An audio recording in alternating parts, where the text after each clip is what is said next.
I'm going to try and share how I finished using the decorations that I showed in the other video.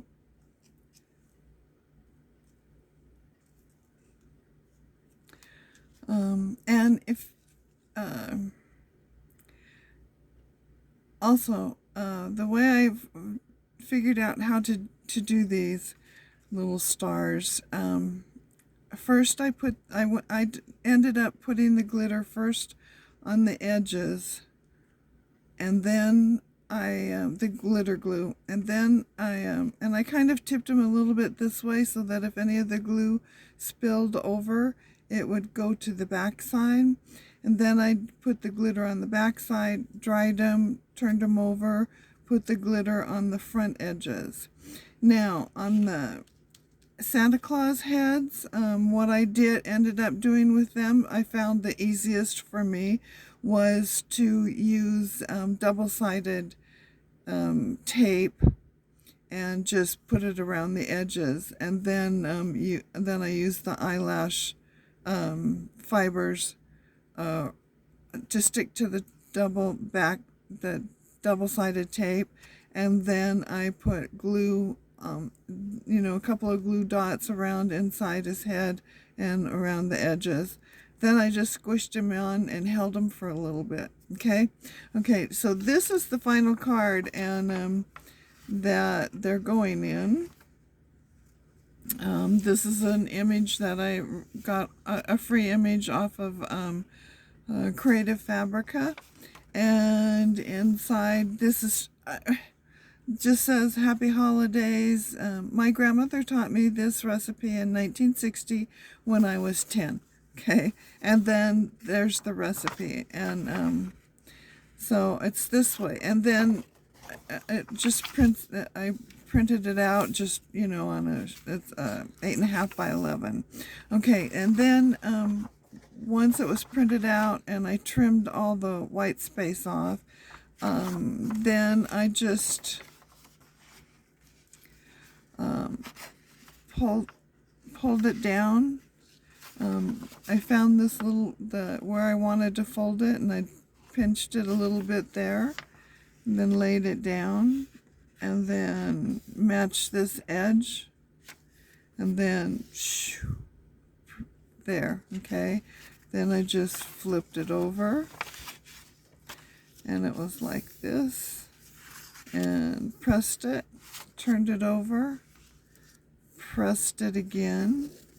Then on this side, this end, pulled this end down and matched these up here, and then pressed it. And I used my faux bone folder to crease them. So they're really flat, so they go through the mail.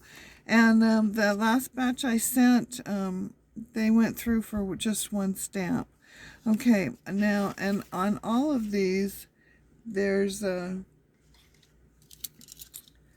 little, you can see it right here. There's a little ornament, tiny little dot right there. Hope you can see that. And I did a slice. I just opened it up with my knife. I just opened it up and did a slice, about 3/4 of an inch there under it, and then I went up and did another 3/4 of an inch. And the reason is I wanted these to lay as flat and as unbumpy. So, is there such a thing as unbumpy? So I didn't have to pay, so they could be machined, and I wouldn't have to pay extra. Although I would have paid extra, but they said they'd go through the machine just fine. So, and then what I did is, can you see? I think you can. I can't. Whoops. And then I'll show you.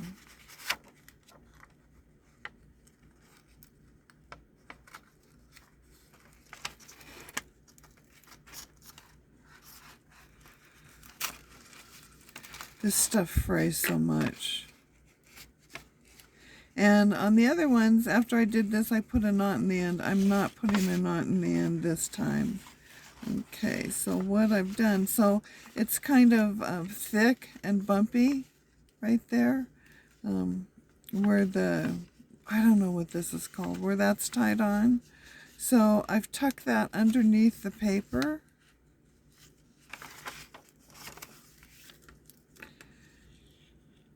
And to help smooth that over, okay, there's still a bump there, but it's not, it's smoother. It won't cut through the envelope or anything. And then I just ran some glue around the edges. You know, you don't even have to do this, but I decided to.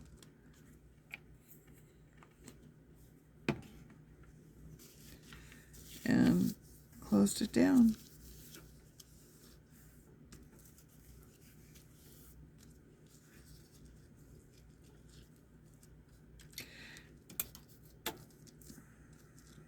Oh.